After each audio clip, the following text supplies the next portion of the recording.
He's 17 years old, and yeah, you're killing it, man. Faez, close. It Okay. came directly when I was 13. At that time, I mean, again, every single thing is sales. I was selling essays. At that time, ChatGPT came out. No one was Yeah. using ChatGPT. So I was just selling essays. ChatGPT was doing it. I would finish an essay in 1 minute. Done. I sold an essay. So it was sales. I resold 63 tickets in person. Everyone takes the ticket. They go to the gate. All 63 tickets were fake. Problems is what makes you. If you don't have problems, you're going to die. Assalamu alaikum. This is my friend Faez. I met him on social media. I saw videos on him on Instagram. He was sharing advice on how to close. I saw him with people like Luke Belmar, Tom Khan, billionaires that make halal money. He even got interviews with these kinds of people, and that's what caught my attention about Faiz. He's doing genuine work. He's 17 years old, and he's yeah, you're killing it, man. Faiz, Thank Assalamu you. alaikum. How are you doing? All good, and you? I'm doing good. I'm doing good. Alhamdulillah. Alhamdulillah. So the number one thing I love is just like Muslims supporting each other, helping each other out. So what's the biggest lesson that you've learned from these people? It's hard to give the biggest lesson, but since you mentioned Muslims, one thing I will say is Muslims don't necessarily represent Islam. Islam is perfect. Us Muslims are not perfect. Because I see this a lot on the internet. The biggest lesson I learned is a bit hard to say, but honestly, I would say also like stick to the basics. Most of the times people overcomplicate things, and I would say most of the things are super simple, but they're just not easy. Like making $10K a month with sales, becoming a closer. It's super simple. It's just not easy. You need to learn sales, find the offer, start with the offer. But is learning sales in a quick time easy? Is finding the offer easy? Obviously not. Otherwise, everyone would be making $10K a month through closing. So stick to the basics. Everything is simple, but it's not easy. Alhamdulillah, I think like every much a Muslim is watching right now. I think the 10K mark is a good thing because if you have 10K a month, that's a great first goal to achieve. 0 to 10K is the best. It's always the best. Your first 10K. Because your So life literally changes. yeah, 100%, If you're 100%. making, if you're making for let's say this year you make 1 million a month, and then next year you start making 2 million a month. What's the difference? You're literally you have an extra million being made, but your lifestyle cannot change. So there's literally no Yeah, difference. yeah. So basically what you're saying is that the beginning stage is the best stage. Your Zero first to breakthrough. 10K, absolutely. You can change everything. You can train at a nice gym. You can finance a nice car. You can, it's just a whole other frequency. So Yeah. that's, So when did you start your journey? I started when I was 13. 13, that's young. And what made you start? Like most 13 years old, like I remember when I was 13 years old, I just want to play games. And you starting this journey, like what made you start? I mean, there's two things. The first thing is understanding your why. I always say that your why is super important.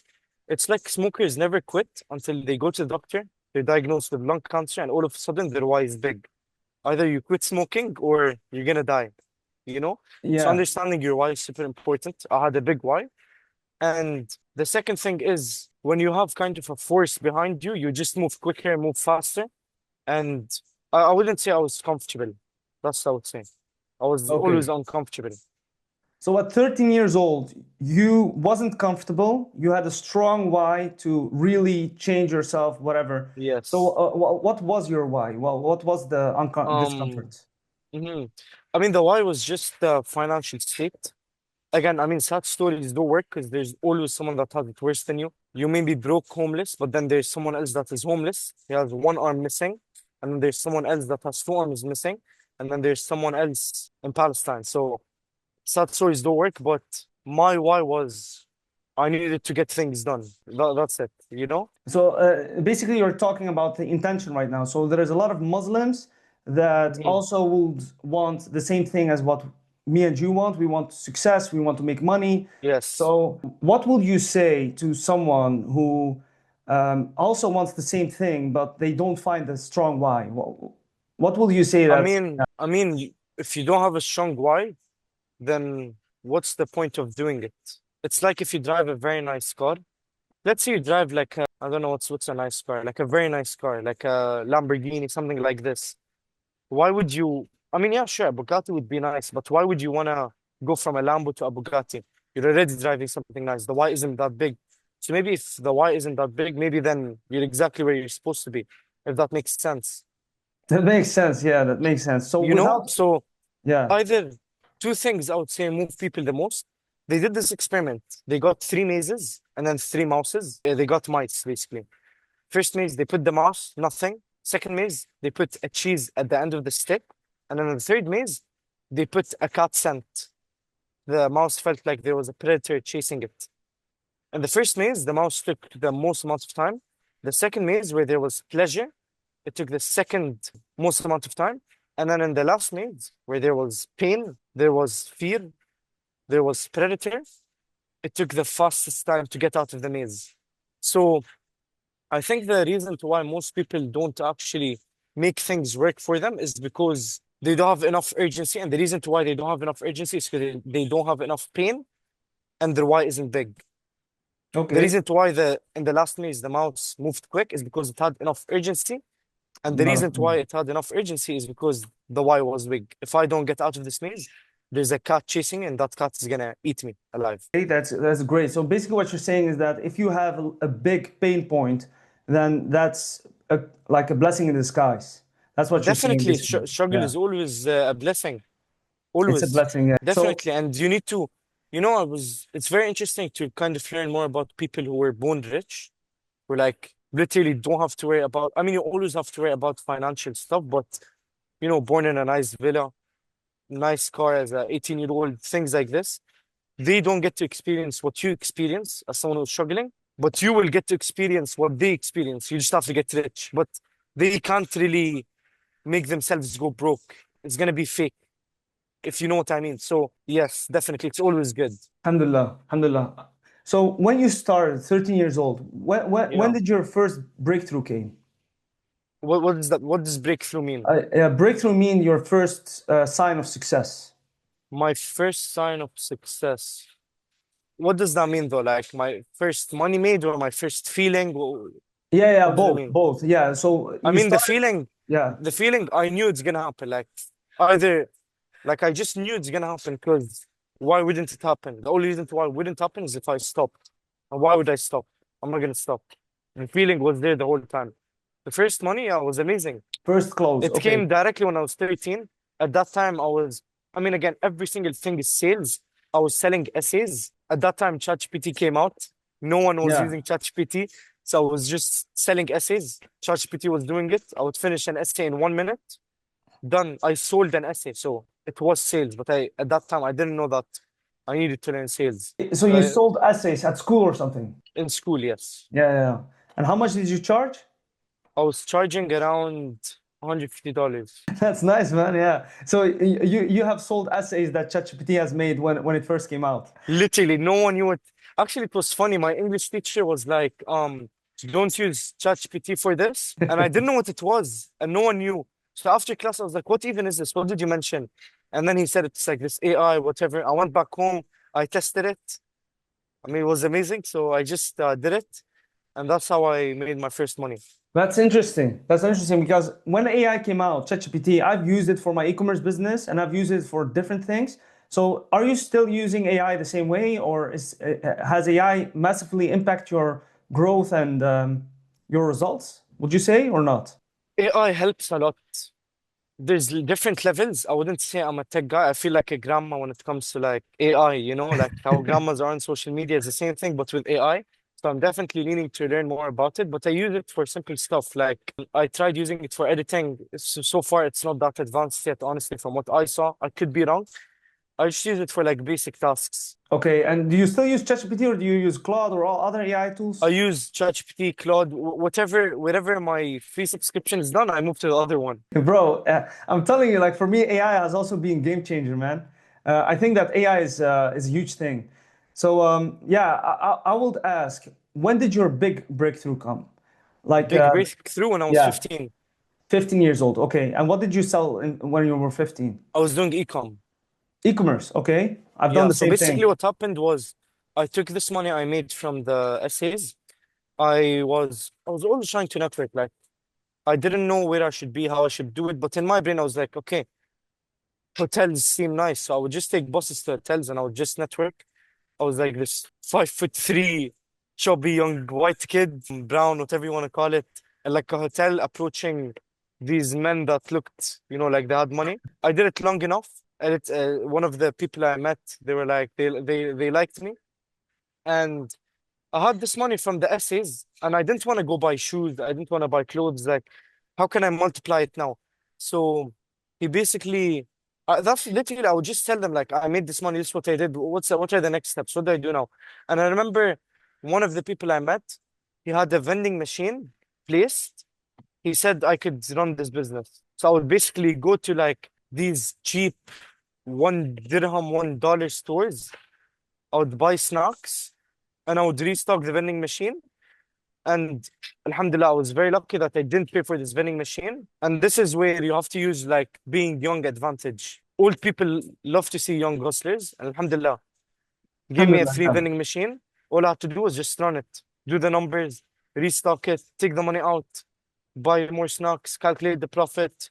That's what I did. How much profit did you make on a daily basis? I don't even remember. I I don't don't remember, remember. bro. But it was good. I was making Okay. like 500 to 1K a month extra. 500, 500 to It was 1K. Okay. amazing. It was crazy. And then I stopped with the vending machine. I forgot what happened. I took that money. I didn't have a card. I didn't have any card I could use. My parents, no, I couldn't do that. So I needed to find someone that could now give me their card so I can use it and I'll give them cash. So like they will be my bank, basically, Ah, yeah, yeah, yeah, you yeah. know? So I gave someone cash. I finally found someone who was letting me use his card. I bought an e-com coach. I got a mentor. Okay. I was using his card for the Shopify subscription, domain, ads, what's on, what's on. Alhamdulillah, I started literally just 24/7 product research, things like this. Product did good, made good money. That's when I started learning sales. 15, my first $10K a month. $10K a month. Okay. Yeah. And I've done e-commerce myself. Are you still doing it right now, or did you quit? No, not at all. You're not doing it. So were you drop shipping? I was drop shipping, but I would get the product to my house Okay. and then I would send it to the customers. Do you remember the product? Yeah, it was a long flexor. The first product that worked and made me money was the long flexor. A long flexor. Well, what's that? Yeah, it's basically like a product. It was doing well in the USA. You put it in your mouth and it filters the air out. So like breathing becomes heavier. So you're increasing your stamina. So sports people were buying it. Oh, yeah, yeah, and health product, something like that. Yes, yes, Yeah, yeah, fitness. yeah. And you made, why did you quit e-commerce? Did it stop working? Basically what happened was I had this money I was making through e-commerce and I had this. First of all, I got scammed by my supplier multiple times. So they took a huge portion of my money. And then I was buying tickets to a concert and I was reselling them. Alhamdulillah, I mean, don't know if I can say this, but I resold 63 tickets in person. Everyone takes their tickets, they go to the gate. All 63 tickets were fake. They all come back running at me. I got jumped. They want their double the money back for the time wasted, whatever. I mean, there's literally nothing I could possibly do. So I went negative. I gave them all the cash I had. Everyone got their money back. Unfortunately, went back into negative. So then I stopped e-commerce. I couldn't invest into ads, anything. That's when I Oh, yeah. committed to sales. While doing sales, I was doing some stuff. That's when I got a bit wobbly. I had like shiny object syndrome. I was lost. I was doubting myself. Yeah, that's when I really committed to sales. And yeah, Alhamdulillah, to be honest, like I really respect the story, to be honest. Like yeah. it's very Thank you. transparent. You got almost jumped selling tickets, Yeah. you're giving money back It's and a bit random and odd. Yeah. yeah. I think that a lot of people can relate with these things. So Mhm. so then what happened? You started sales, but you were in the negative. So did you got out of that situation financially? Obviously, I'm here now. Yeah, obviously. So how long did it took to go from that position to a more fortunate position? Oh, it took months, man, because I was really bothered by it. Okay. I was really, because I was super attached to money. I was a cheap person. I was really, really bothered by it. And it's not just that I lost that money, but I also lost the money in my payment provider. They blocked my account and took all that money. So I lost a very big amount at a young age, And I didn't know how to move money. I didn't know I should be spending it. Money is like water. It needs to always flow. People don't get this. The other day I was speaking to a guy who has 15K in his bank account for months. Spend this money, man. If you spend it on good things that will get you a return, mentorships, gym membership, going out to a nice dinner, you're gonna make it all back. It needs to always. That's 100%. what I learned. Now, if I lose 1 million, I'm not gonna care. Because money is just money. Yeah. So basically, what you're saying is that this is also something that comes from Islam, is that you should not attach yourself to the money. Like you should Definitely. allow to be generous to give. If you attach yourself to anything in this world, then you are not submitting to Allah. Because then you're submitting 100%. to that specific thing. And that's Alhamdulillah. something I learned from Shahrez. I knew it Shahriz. before, Yeah, yeah, the but billionaire. the way he explained it was in a very better way. No matter what happens, it's temporary. The real thing is up there that you should Yeah, actually submit to. So then you know you're gonna die one day. You know that everything is written. You know that you're doing what you're supposed to do. You're praying all five prayers. Then what are you worried about realistically? Once you put non-negotiables and you do those non-negotiables, you need to really believe from your heart, no matter what happens, good, bad, whatever it is, it's meant to happen. Since you're doing the right things, right? You have nothing to be worried about. And what I learned is there are things that you think are good, but are actually bad. And then there are things that you think are bad, but that they're actually good. It's just that yeah, you don't see them because you're a human. You're limited. God isn't limited. He's the Almighty. 100%. So Yeah, yeah. you need to have non-negotiables and detach from this world. And also Shahriz talked about this when you detach from this world. It doesn't mean you don't want anything. خلاص, you want to be homeless. No, it means you believe that you could get anything in this world. You can get a Bugatti, you can get a mansion, you can get all the money because you're detached. So all of these things aren't on a pedestal anymore. And the real thing is God and Allah. That's the everlasting. Like Exactly. I have similar experience because everything is temporary. Like time will fly by, and everything that we have right now, there will come a day, and this day is maybe faster than we think. We will all leave it behind, and we will all give it back. So it's not what you're not saying is that you should just lay in your couch and do nothing. Yes, work hard, pursue your dreams, make money, Enjoy all these it. things, Enjoy it. but Shahriz. don't get attached or don't get Definitely. emotionally attached. Yeah, yeah, Exactly. And Shahriz was talking about this. Like, he feels like Earth is heaven because of the things he's done, the lives he's changed. He feels like this is heaven. So he's wondering how will heaven actually be like if Earth feels like heaven? Like you can genuinely enjoy this life. Genuinely. Yeah, there's lots of things that you can find fulfillment in, and fulfillment is what gives happiness. so, could you give an example of your own life where you felt very happy and fulfilled? Yes, I'll give you multiple times. Yesterday, I was playing a pool game with a worker. I was just playing pool alone, and then I see this worker pass by. I'm like, "You want to play? Can you play?" She's like, "Yes." She's like, "Yes." Sorry. So we're playing. During the game, I was just like, "If you win, I'll give you this much money." Obviously, one-sided. It was halal, halal. Don't worry. And she won. I gave her that money, and she was super happy. That was giving me fulfillment. I would much rather seeing this person smile than spend this money on a nice dinner because it's just a dinner.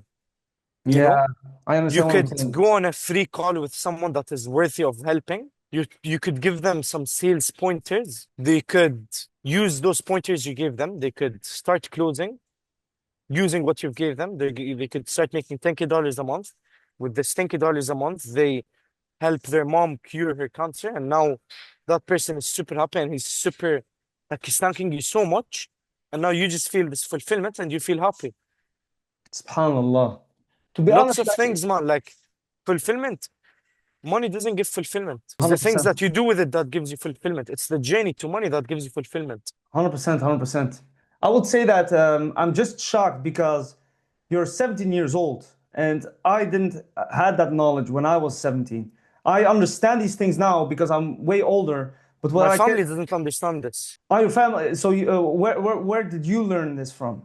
I learned it from realizing, from really think. The problem is people don't think nowadays. Always ask why. Like when a billionaire says money isn't that crazy, or driving a nice car isn't that crazy, nice dinners aren't that crazy. At first, something I've never tried. I would love that. My dreams to get a Bugatti. I would love that. But first, I was like, You're saying that because you're a billionaire. Okay, so if a billionaire has these things and he's saying it, then why is he saying it? So I was questioning, always ask whys, going back to the same thing, knowing the whys are always super important. So the second I made money, I tried one thing that I definitely couldn't afford that I would love to try, like a nice dinner. I tried it and walking to the restaurant, the people there, it was cool, but imagine doing this on a daily basis. This becomes the new normal. Then what? Genuinely, then what? There are people who dream to have a house. For me, it's normal. It's not crazy. These people would be like, if I got a house, I'll be the happiest person in the world. If that homeless person got a house, he's gonna be happy for a week and then it's normal. Now he wants something else. Once you get a billion, problems don't just go away. Like problems is what makes you, if you don't have problems, you're going to die. Most men die after retiring because they don't have any more problems to solve. So Yeah, love the problems, endure it, and submit to Allah. So then when you're in those problems, you don't feel shit, you feel good. You're submitted. No yeah, matter whatever happens, happens. This earth is just a game. yeah, Literally, this yeah. earth is just a game. You're talking tawakkul right now, like submit to Allah. I think that Tawakkul, not tawakkul. You know the difference. what's the difference? You don't know. So tawakkul is basically where you do everything you're supposed to do and you keep everything to Allah. And then tawakkul, which is the longer version, you just keep everything to Allah. You do absolutely nothing. Oh, I didn't know the difference. And what's the Yeah, difference? that is the difference. Tawakkul, tawakkul. Tawakkul, you do what you need to do and then you keep everything to Allah.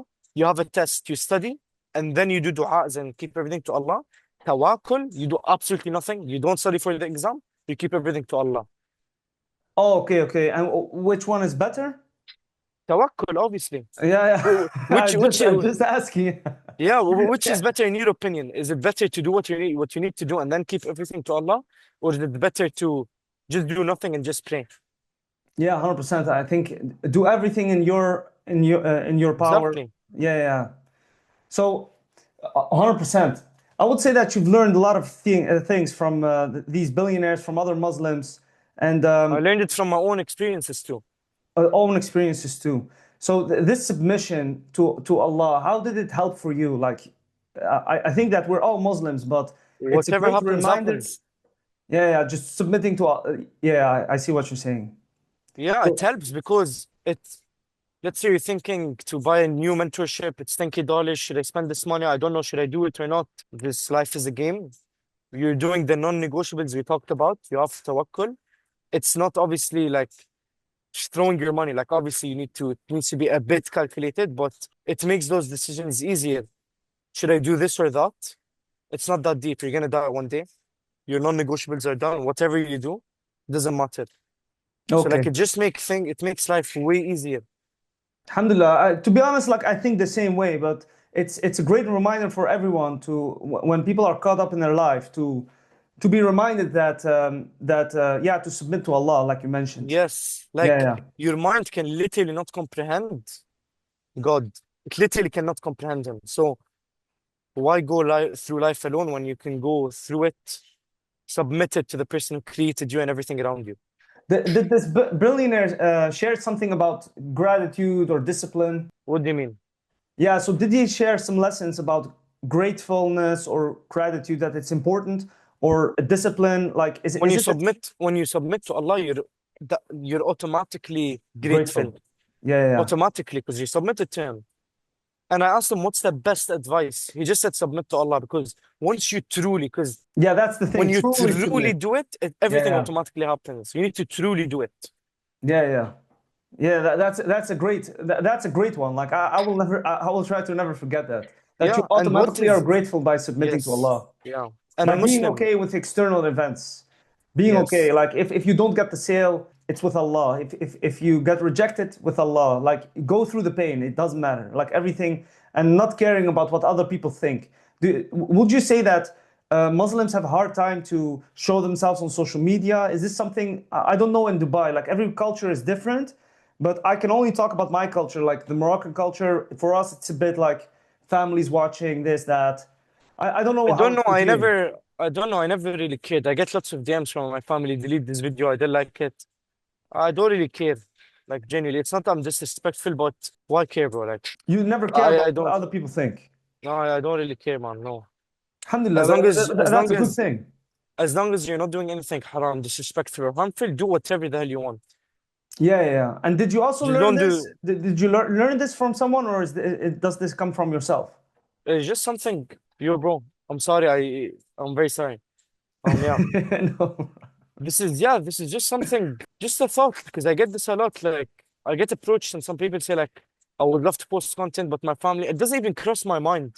Like, I don't even think about it. Like, Okay, that's okay. fair. It's like, for example, when they say you need to get a degree for your family, what are people going to say about us? I don't care. As long as I'm helping people, as long Yeah, as yeah, I'm you're happy, right. I'm making money, I don't I'm care. with you. What if those people you don't want to post because these people are going to say this? I don't care. When you were struggling, 100%. you were struggling alone. If they were struggling with you, by all means, listen to them. Oh, alhamdulillah, that's a very good thing. It's very that's why I wanted to ask if you maybe you had that thing. Yeah, that's I had it maybe from people in school, things like this. That's it, you know? But then I looked at it and like, I truly realized hate will never come from above you, truly, you know? Those same people eventually came to ask me for advice. I'm being super serious. what do you mean What's the about that? sales thing? Like some people who were genuinely making fun ended up approaching me in person. I'll tell you this one funny story once. Sorry, one second. I'll tell you this funny story once. There's this guy, he used to always make fun of me, of my content, sending it in groups, stickers, Discord, whatever it is. So I would say a year after him constantly hating, whatever, it really didn't matter at all. One time I was in Dubai, I was in a restaurant, I was in Cheesecake Factory. I finished eating everything, I was on my phone. I look a bit to my right and I see him with his friends on far table. He sees me, but like we don't connect, we don't say anything. Before going out, before leaving, I just pay for my bill and I pay for their bill, you know, to mess around with him, to get his feelings weird. Because I don't know, like imagine someone you've been hitting on, he just pays for your bill. It must feel shit, you know? And for me, you know, I like to troll a bit. So I pay for the bill and I walk out. As I'm walking out, I see him run behind me and he came and he was like, "I've seen your content." He basically like apologized. He spoke with me and spoke for like 15 minutes. End of conversation. He asked for advice. Oh, alhamdulillah. Would someone above me do what he did? No. It's always from below. Subhanallah. Yeah, yeah, you're like that's a beautiful story to reflect. Like it's Yeah. beautiful. Yeah, yeah. You handle that humbly. And Yeah. I've never heard someone handle haters like that. Yeah. So now I'm gonna get lots of faith so I can pay for the bill. Alhamdulillah. Yeah. I would ask like maybe some last couple of questions. I Ask would whatever you ask want. like the sales thing. How much did you charge with your first breakthrough in sales? My first ever close, I was charging $500, a super low ticket. I didn't really believe I could sell high ticket. Like you're telling me I can collect 10K, $5K dollars from someone on the call without having them think about it. I realized it was my identity because I wouldn't pay someone upfront $5K dollars on the call. I didn't expect someone else to do it. The second I started doing it and I started getting over my own fears of money, it just happened. It's your belief within yourself that reflects the prospect. Your beliefs reflect the prospect.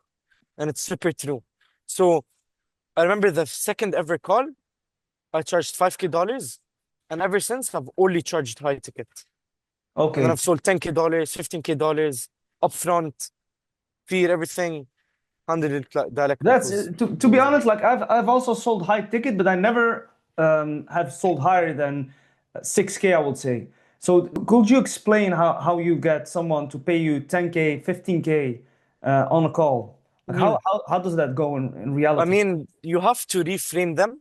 A huge part is definitely the content. But since we're talking about sales, we're going to assume the content is good. All of those aspects are good. You need to make sure the content is good. The setter did the good job. The VSL are good. They're nurtured well. Things like this.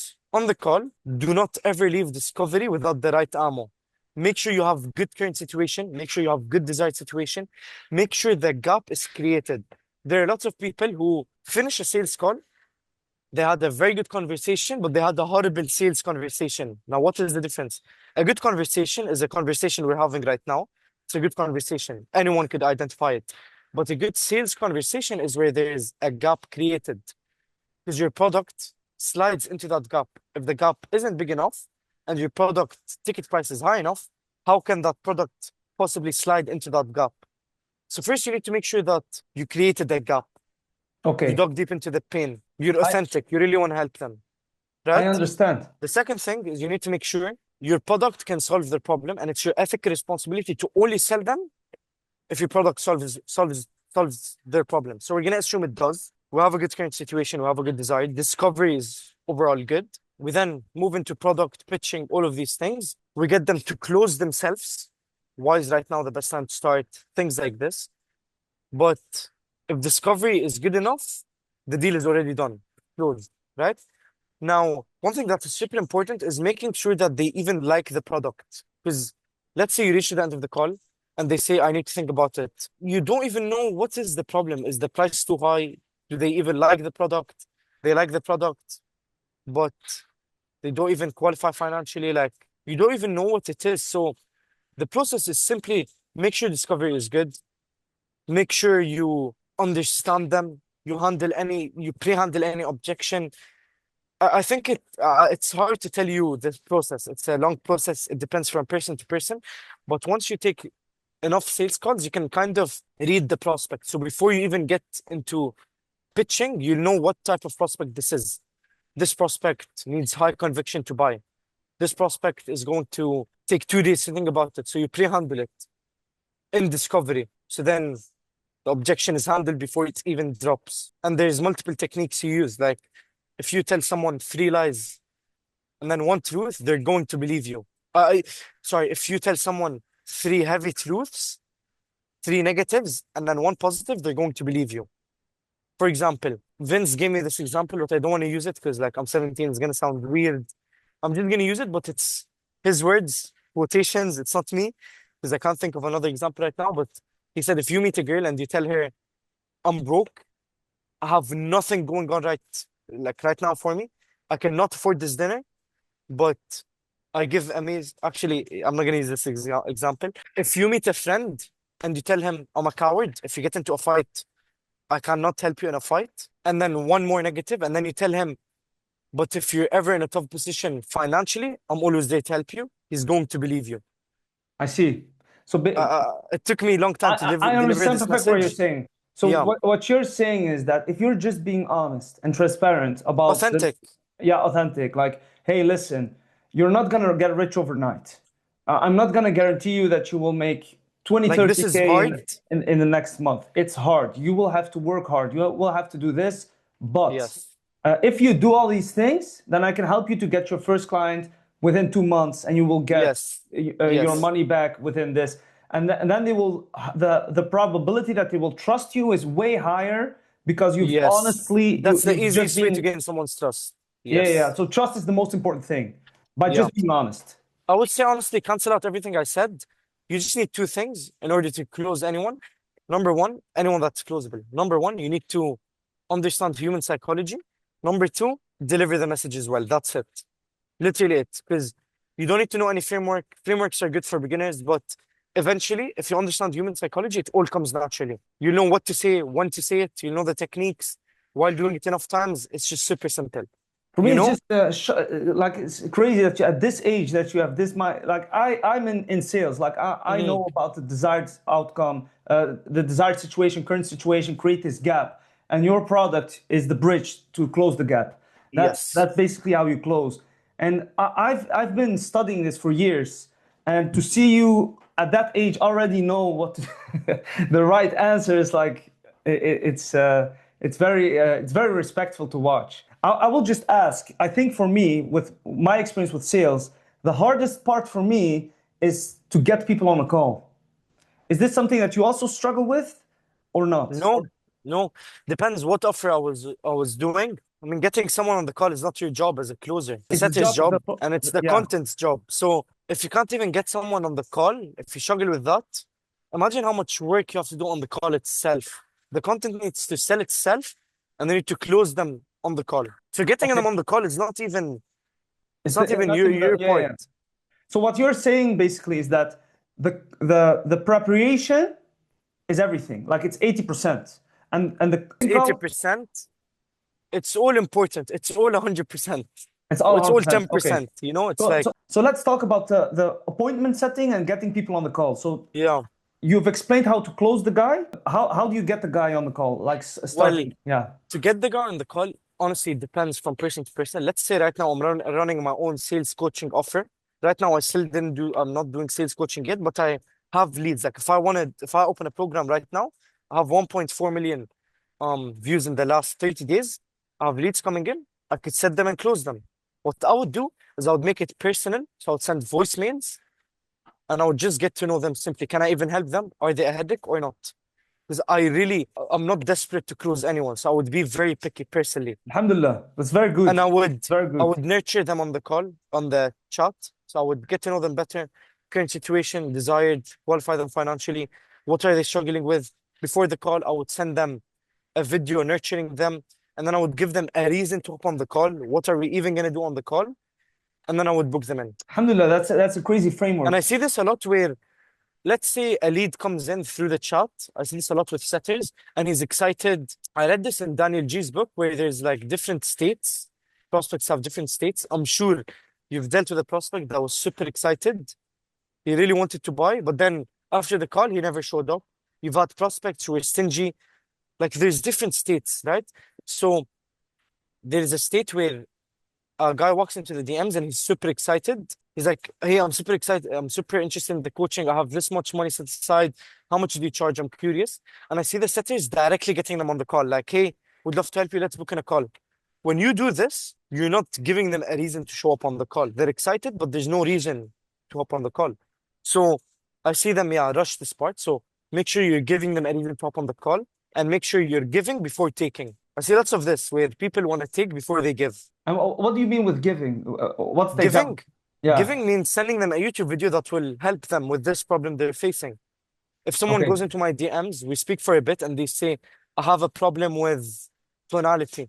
And let's say I have a YouTube video speaking about tonality. I'll send them this video before our call. So I will give them value and then I will tell them, let's hop on a call for XYZ. I'm giving them a reason to hop on a call and then I'm booking them in. So I'm Okay. giving them value. I'm giving them a reason to hop on a call and then I'm getting them on the call. Okay. That's some good value that you've shared. I would ask the people that you've closed, the 5K ones, the 10K, you closed 10K people, like 10K 15K, 10K, 5K. So yeah, 15K on one call. yeah. That's impressive. So these kind of people that pay this amount of money, who are these people? Are they Muslims? Are they old? Are they 20-year-olds? Could Again, you? depends on the offer. I was on someone else's offer, but I mean, we don't really go much into religion. Sometimes, like you just need to reflect them, kind of. Like if you feel like you're on someone with like a big beard, coming from Pakistan in Dubai, but he's like religious, kind of reflect them, touch deen a bit. Oh, you're Muslim. I'm Muslim too. Yeah, yeah. Just natural. I can't fake it right now, you know? So all types of people, yeah. Okay, okay. And would you say that some people are more favorable for you with the experience that you have? Like, Personally, yeah. personally, I do not like selling to Muslims much in Okay, third world countries because they aren't that serious and aren't that committed. okay. That's honest. That's fair. But And then there are Muslims in Dubai who are like, if I can find a Muslim that is not going to be a headache, I would love to deal with them okay, directly. okay. And it has nothing to do with religion. Okay, 100%, 100%. But because I'll tell you what, when you post lots of religious content, I'll tell you this. When do people come back to Allah the most? The most religious people, when do they come back? Most amount of people. When they have obstacles, setbacks. Exactly. Exactly. And would you agree with me? And this is like proven. The third world countries have the most amount of setbacks. And so, for example, India, Pakistan, Bangladesh, these countries, Africa, they are at, I would say, the lowest point. So these people are usually the most religious. Okay, I see. So it's not directly that religious people know money. It's not like this, but it's because they don't have money, they become religious. They're in hardships, they become religious. So Okay, these people usually, these leads don't have money, if that makes okay. sense. And That because makes they don't have sense. money, they're a headache. But it's not because they're Muslim, they don't have money. It you had know? nothing to do with Muslim thing. But No, would no. you I'm say Muslim, that? bro. I play Yeah, all yeah, five players. 100%. I'm not Would racist, you say obviously. that the Muslims in favorable countries are Yeah, are the best yeah, guys?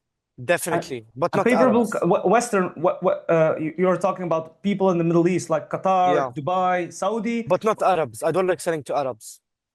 Arabs not. What's the difference between I mean, Muslims from look, I'll tell you. I'm Arab myself, bro. My family takes 10 hours to make a decision. They're slow. I'm going 100%? to be real. Fair. Selling to, look, number one worst prospect, Indian, Pakistan, these countries, and then it's Arabs. The best people to sell to, and we're speaking majority. Like I've sold to Arabs before, I've sold to Indians before. I don't want someone coming and saying like, yeah, but actually I'm Indian and I make decisions quick. Yeah, 100%. It's just Actually, we're you're talking just about sharing majority, your experience. majority, statistics. It's Yeah, statistics. yeah. Everyone knows this. Number one, Indians is the worst to sell to. These third world countries, and then Arabs, and then USA are like the best. USA Muslims. But you're talking Arabs. Is there a difference between Muslims from Dubai or Arabs from? Honestly, religion doesn't have much to do with anything. It's not, religion has nothing to do with this. Okay, so basically what you're saying is you're just selling to people who have a painful problem, and these painful problem are maybe Muslims, but they can also be Western people. This Nothing to do with religion, nothing. It's countries. countries. Like Okay. I would say it's easier to sell a Muslim because I could sell him through Islam.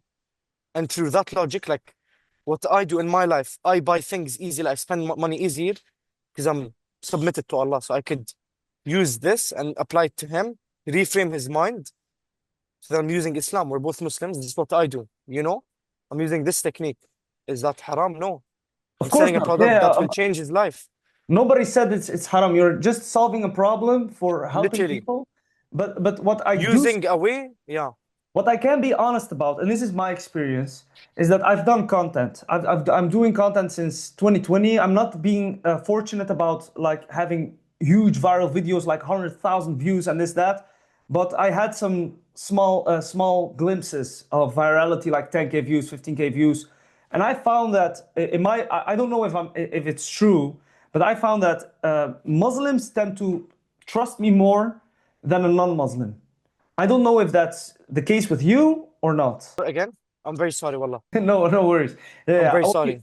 Yeah, so the thing is that I found that creating content to Muslims, they tend to trust me more than non-Muslims. This is my experience, but I don't know if it's based on truth. I mean, yeah, obviously, but I don't personally, I wouldn't really get religion into content because I'm limiting myself. Then I can't sell to Christians. And like, I'm not selling, for example, like if I'm selling sales coaching, Muslim, Christian, doesn't matter who I'm selling to. So why would I limit myself? And 100%. Yeah. it's known that if you post Islamic content, the lead flow will become weaker. You're gonna get leads from third world countries. You know? Okay. I see. You know? I understand what you're saying. I Yeah, yeah. would post stories. I would start another page. You know, I would love to talk about Islam, how to make money through Islam, how to money and wealth like Shahriz. I would love that, but I would start another page personally. Okay, that's fair. That's fair. Yeah, yeah. I think this conversation has been extremely interesting to be honest. So yeah, yeah. Yeah, I yeah. just don't want anyone to get me wrong and think like, oh, I'm against Muslim. I'm literally Muslim. No, you're You know, not. Like I'm gonna clarify this. You're just sharing the statistics, the business. frameworks This is and the business. things that you've done within the business. Yes. For you, you don't care. Is it Muslim, non-Muslim? Is it a Chinese guy? Yeah. If you I want, just don't be a headache. If you're a headache, if my product doesn't yeah. solve your problem, I'm not selling you. I don't care how much you're paying. You know? Okay. What's the So problem of selling you? What's the point of selling you? And you're a headache. You're just gonna give me a headache for money that isn't worth it. Or I'm selling you, it doesn't solve your problem. You're gonna come back, you're gonna ask for refunds. Going back to point one, you're a headache. There's no point. Only sell if your product can solve the problem. okay, okay. So the more that you're talking, the more questions that come up. Go So ahead. yeah, yeah. So I would ask, like, how can I protect myself from a headache as a closer, as an example? I mean, you What just are need the to be red flags? intellectual. Just be, there's no red flags, intellectual. Someone that is asking too much questions. There's nothing wrong with asking too much questions, but you can sense it. You just need to sense it, man. Like I can just sense it, you know? It's just not worth the headache. Like I can just sense, I can smell a headache. I can smell Okay, it. that's a good It's thing. not That's a worth good it. skill to have. Like sometimes I do this a lot where I want to help this person. I know he's headache. I really want to help him. Like I can change his life. I say, fuck, it, let me just start this time. I always regret it. It just doesn't work. You can't help someone that doesn't want to help himself. To be honest, like right now, you've shared so much value. Obviously, this is for the people watching on YouTube. So, what are you offering right now? What's your how can you help people right now? Like, if they want to reach out to you, Right like, now, if what you're do you? not a headache, right now, Yeah. if you're not a headache and you want to learn sales and you see the value of learning sales, which is everyone should learn sales, DM me and send me a voicemail. Tell me what I should help you, and I'll help you for free. Okay. I'm not going to charge. It's not going to be crazy help. I'm not a robot. I have 24 hours a day like you. But right now I'm helping. Take advantage of this. I'm not doing paid sales coaching yet. I would love testimonials, stories. It's genuine, you know? Oh, But don't be a headache, please. so you coach for free right now? I wouldn't say it's really coaching. It's like giving a sense of direction, a free call, sending a free video, voicemails, you know? It's super helpful though. Okay. And do you have paid offers? Right now, no, not yet. Oh, yeah. Are you waiting for the paid offer, or what's the deal right now? What do you mean waiting? I'm the one that decides. Yeah, yeah, you're the one who decides, of course. Because But I'm are you closing right now. Once I stop closing and I want to get into sales coaching, then I'll start okay? So you're closing right now for someone else or for yourself? for someone else. Okay, that's If I'm now I closing for understand. myself, if I'm closing for myself, wouldn't I be doing sales coaching? So I'm not closing for myself. Yeah, yeah, yeah, I see. I see. Yeah, Yeah, yeah, yeah. Yeah, now I understand. Thanks for yeah, clarifying. no Yeah. problem. Yeah, I would say thank you for the call. I would love to ask you more questions, but Go ahead. yeah, okay. So, how's life in? Did you born in Dubai or did you grow up in Dubai right now? So I was born in Dubai and I grew up, I would say, a bit in Syria. Like Syria is where I learned most of the things, the people, like playing football in the street, ripping my skin off, my knees getting scraped, things like this, you know, in Syria, going to the mountains like this. So like in the UAE when I was here, it was just school and home. So I can't say I was raised here. It's hard to say that. Okay, okay. So, how long do you live in Dubai now? I don't live in Dubai. I live in Abu Dhabi. Abu Dhabi. Okay, Emirates. So, how long are you living in Emirates right now? In the UAE, yeah, I would say my whole life, honestly. Okay, okay. That's cool. To be honest, like I'm gonna be honest. I've went to Abu Dhabi. It's very beautiful. It's less Hmm. noisy than Dubai, but I would love to move to Dubai. But I have three kids right now. So how do people make their kids go to school in Dubai? Do you have knowledge about that or not? No idea, man. No idea. Honestly, when I was in school, my brain was just shut off. I was just doing whatever came to mind, any impulsive thought, throw this bottle, throw it like my brain was shut off. Just finish, go back home, take your sales calls.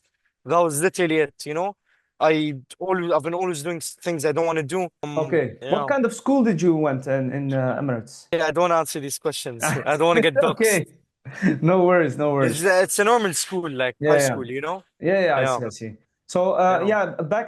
I will say my last questions is about the offers. So you sold 10K offers, 15K Ecom offers. coaching. Yeah, I've sold ecom coaching, Okay. sales coaching for someone else, and a TikTok CRP course. So like TikTok automation. TikTok automation. Yeah, yeah. And what's that? TikTok automation. What's Like that? YouTube automation, but on TikTok. Oh, We okay. would get So, someone US UK account, full course. We teach them okay. how to make money through TikTok clipping. Yeah, that's nice. That's nice. Yeah. Would you recommend someone to get a online? All these calls happen online, right? These closings, these sales Yeah. calls happen online. Yeah. Would Yeah. you recommend someone to get an online job as a closer at this point? 100%. What And the 100%? You're getting paid to learn sales. okay, and is it hard to get a job as a closer for online high ticket coaching? I don't know what hard means, but if it was easy, I personally wouldn't even want to do it because then everyone can do it. Yeah, yeah, yeah. So I'm talking about getting the job, applying for the job. Getting Oh. a good job, there's lots of competition. If it's a good job, that means everyone wants it. So I'm not gonna lie to you, no, it's not easy. Yeah, 100%. That's the first bottleneck that came out right now. So, what would you say But to it's those people? Do you have advice to get into a company to sell high ticket coaching? honestly, if I get to hop on lots of calls, everyone thinks they know sales. It's all bullshit. They have zero skill. Make sure you actually know sales. Invest into a community and network. Remember, like most people are actually attached to money, so they're like, why would I pay $5K just for a community? Yes, it sounds outrageous to almost every single person I've spoken to. Actually, everyone I've spoken to, and I said I paid this much just for a community, they're like, you're dumb, you're crazy.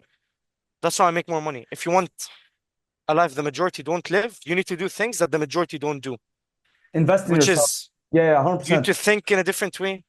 Because if you think like everyone else, you're gonna have what everyone else has. 100%. 100%.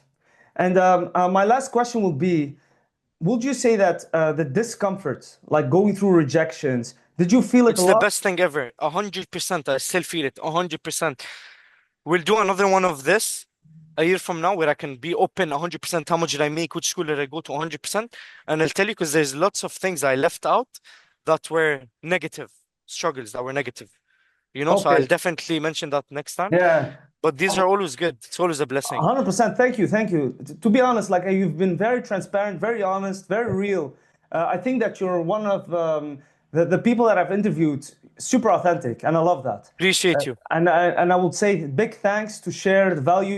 You didn't hold back at all. You shared the stuff, and I'm into sales, so I know that the stuff works that you've shared. Even for me, it was even profound. Like, do this guy? How did this guy know? Let's hop on another call Yeah, after this because right now I'm in a rush. Wallah, I'm yeah, sorry. yeah, 100%, Let's hop on another call, me and you, just to speak. We'll talk 100%, more. yeah, 100%. Thank you, Faiz. We will My stay in pleasure, bro. touch. Slama. Yeah, we'll talk today, inshallah. After the gym, we'll directly speak. Like on a Alhamdulillah, quick inshallah. 5 minute call if you're free. Inshallah, inshallah. I'll We will message stay you, in touch. yeah? Okay, thank you. Bye bye. Yeah, I hope this was good. I hope I answered like you Bro, like. it's the best thing ever. It was Amazing. very fun, very fun. I enjoyed it. Amazing. Perfect. See you, Thank bro. you. Alhamdulillah. May Allah bless you and increase your You blessings. too.